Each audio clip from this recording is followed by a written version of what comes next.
Le salon devint silencieux lorsque Cassian Raldi leva l'enveloppe jaunie et sourit. 22 personnes occupaient la longue table du manoir. Adeline Whitmore se tenait près de la fenêtre, portant encore son uniforme de l'hôpital. Cassian frappa l'enveloppe contre la paume de sa main et la regarda.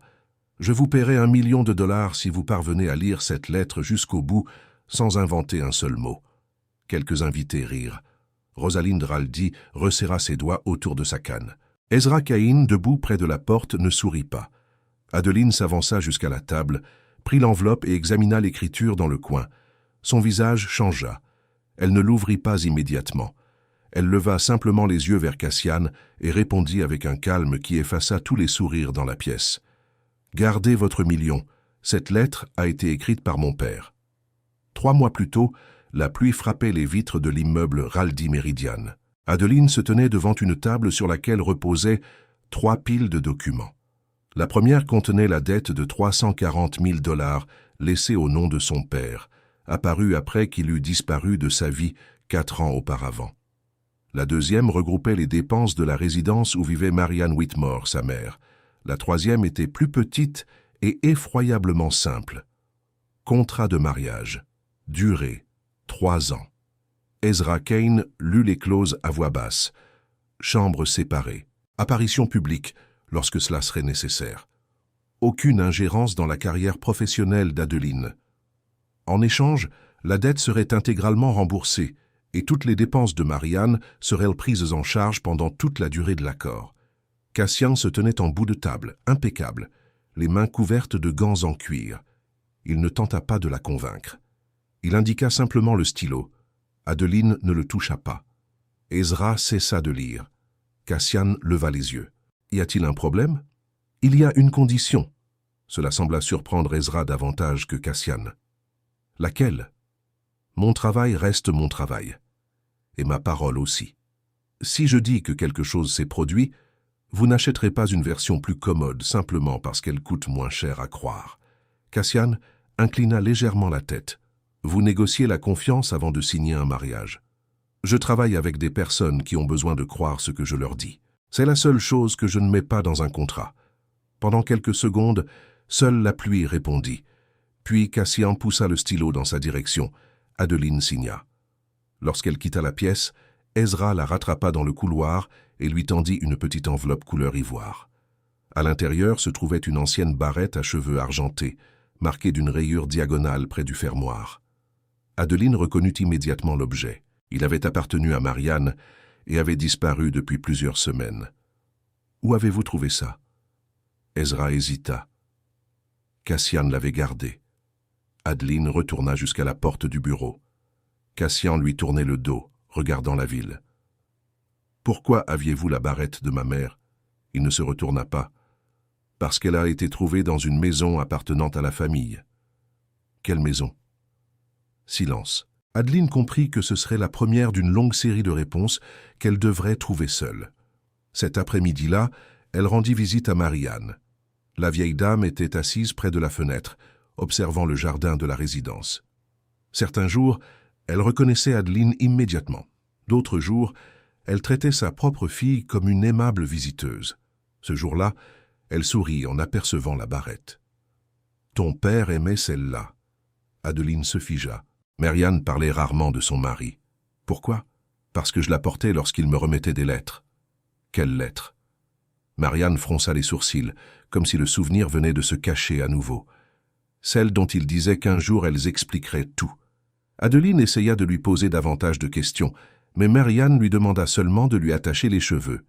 3 jours plus tard, Adeline épousa Cassian lors d'une cérémonie civile de 11 minutes. Ezra signa comme témoin. Il n'y eut ni fleurs ni invités. Lorsqu'on leur demanda s'ils acceptèrent cette union, tous deux répondirent oui. Aucun des deux ne sourit.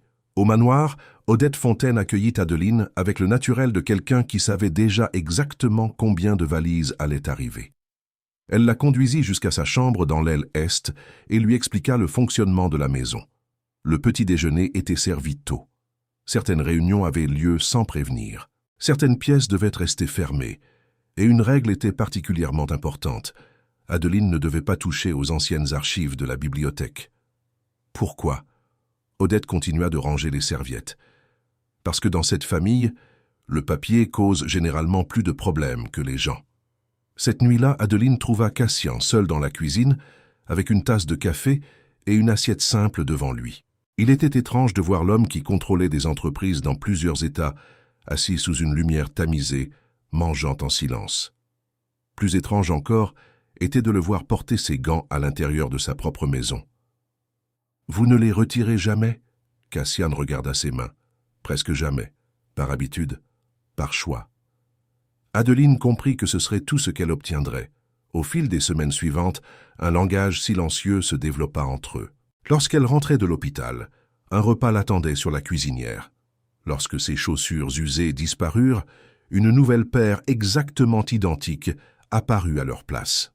Lorsqu'elle apprit que les dépenses de Marianne avaient été payées, elle trouva un carnet en cuir sur son bureau avec une phrase inscrite sur la première page « Puisque vous consignez tout, utilisez quelque chose qui durera. » Adeline ne le remercia pas. Cassian ne lui demanda pas si cela lui avait plu. Elle commença à écrire dans le carnet comme elle rédigeait ses rapports. Date, heure, fait, sans aucun ornement.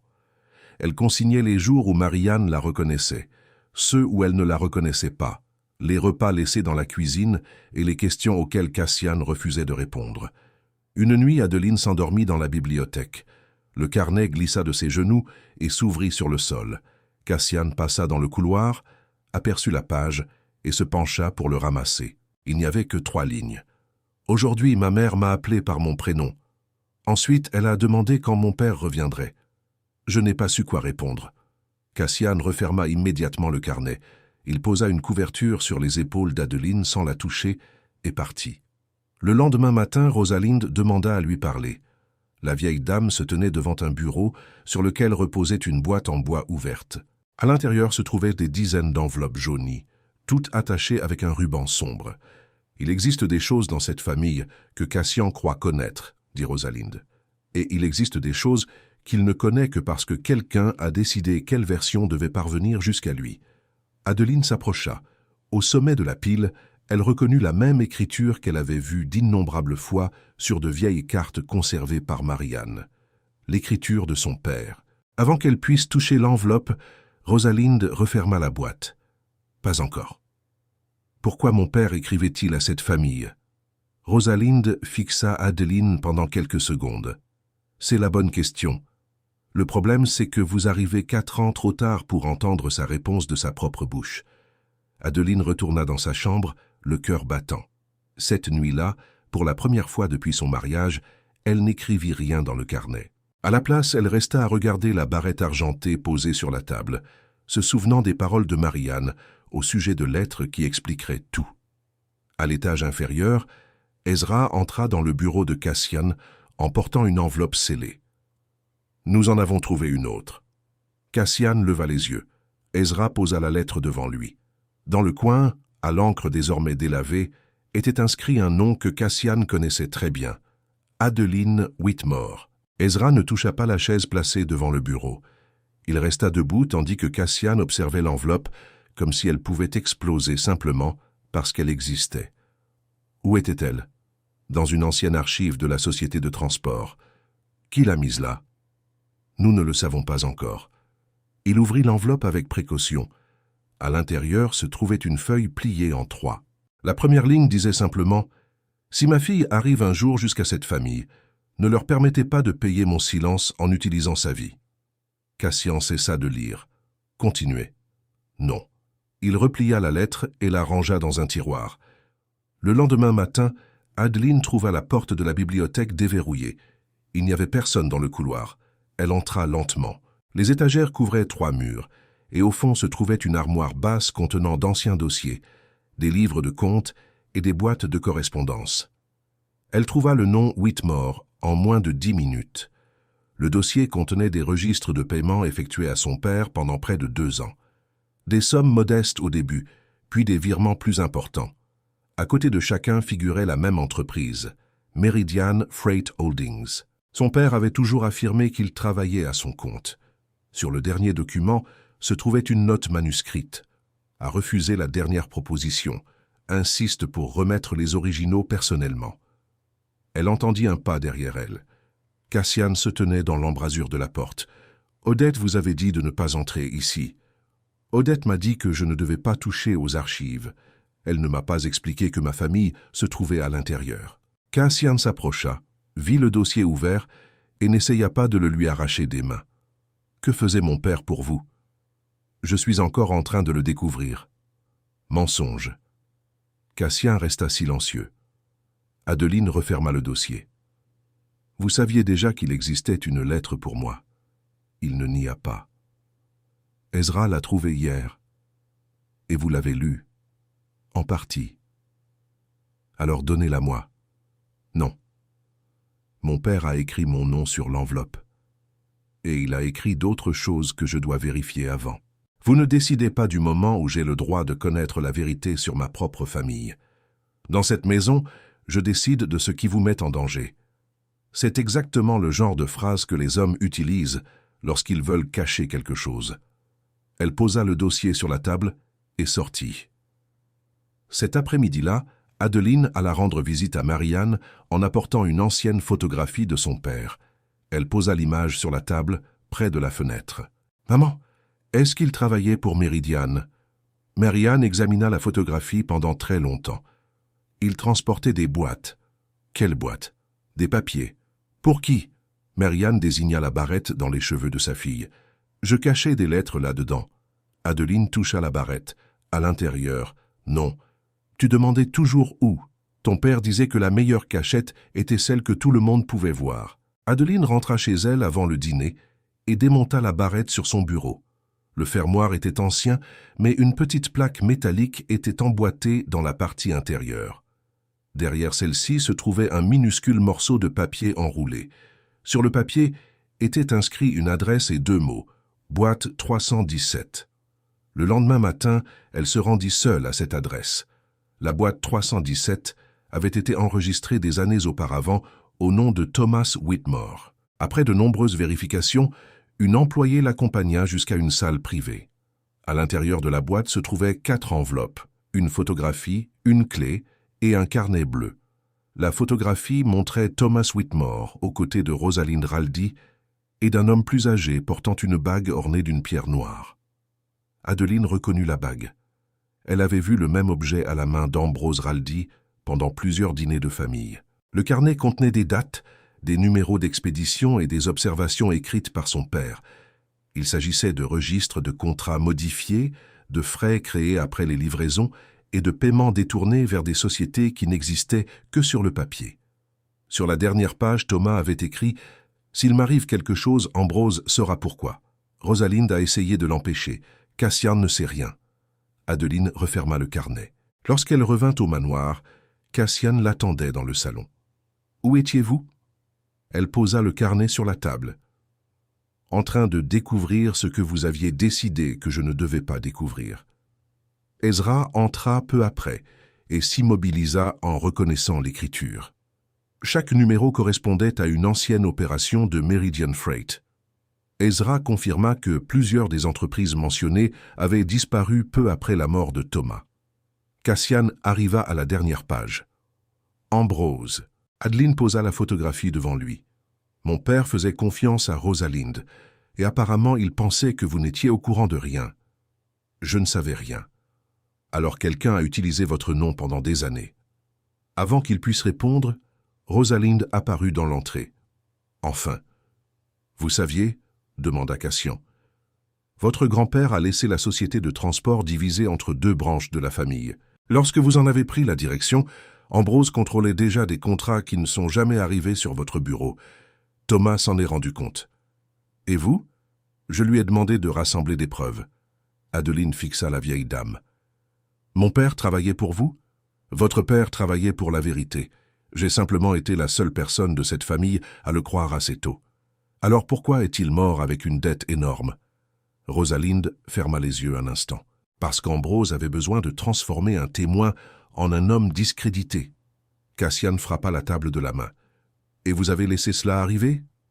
J'ai essayé de réparer les choses ensuite, mais Thomas a disparu avant de me remettre les documents définitifs. Adeline sentit sa gorge se serrer. Il n'a pas disparu, il est mort. Rosalind la regarda. Oui, Et depuis, j'attends la lettre qu'il disait avoir écrite pour vous. » Adeline se tourna immédiatement vers Cassian. « La lettre. » Cassian ne répondit pas. « Apportez-la maintenant. » Cette fois, il ne refusa pas. Il monta dans son bureau et revint avec l'enveloppe. Adeline reconnut l'écriture avant même de la toucher. Elle s'assit, l'ouvrit et commença à lire en silence. La lettre faisait 5 pages. À la 3e, ses mains commencèrent à trembler. À la 5e, elle s'arrêta. « Qu'a-t-il écrit » demanda Cassian. Adeline replia les feuilles. « Que la dette n'a jamais été la sienne, que les documents originaux prouvent qui l'a créée, et qu'il en a laissé une copie dans un endroit où Ambrose ne penserait jamais à chercher. » Rosaline se pencha en avant. « Où » Adeline regarda la barrette. « Avec ma mère. Cette nuit-là, ils se rendirent ensemble auprès de Marianne. » Adeline lui montra la photographie de Thomas et lui demanda où se trouvèrent les papiers. Marianne resta silencieuse pendant très longtemps, puis elle désigna une boîte à musique posée sur la commode. À l'intérieur, sous le mécanisme, se trouvait une enveloppe épaisse. Ezra l'ouvrit et trouva les contrats originaux. 4 jours plus tard, Cassian convoqua toute la famille pour un dîner. Ambrose arriva le dernier, portant la même bague noire. Sur la table se trouvait le carnet bleu, les contrats et la lettre. Cassian leva l'enveloppe. Ambrose affirme que cette lettre est fausse. Quelques personnes murmurèrent. Cassian regarda alors Adeline. « Je vous paierai $1 million pour lire cette lettre devant tout le monde. » Ambrose sourit. Adeline prit l'enveloppe. « Gardez votre million. » Son sourire disparut. Elle ouvrit la première page. « Mon père n'a pas écrit cette lettre pour me rendre riche. Il l'a écrite pour empêcher qu'un homme riche puisse acheter la vérité. » Le salon entier devint silencieux. Ambrose tenta de l'interrompre, mais Cassian leva la main. Adeline continua. Elle lut chaque ligne, chaque date et chaque nom consigné par Thomas. Lorsqu'elle termina, elle posa la lettre sur la table et fixa Ambrose. Rosaline ferma les yeux. Ezra rassembla les documents. Cassian déclara que toutes les dettes créées contre les Whitmore seraient annulées et que la vérité serait remise aux autorités compétentes. Des mois plus tard, Adeline rendit visite à Marianne avec la barrette dans les cheveux. Cassian attendit à l'extérieur. Avant de partir, Adeline lui tendit le carnet bleu. « Maintenant, je vous crois, dit-il. » Elle sourit. C'était tout ce qu'elle avait besoin d'entendre.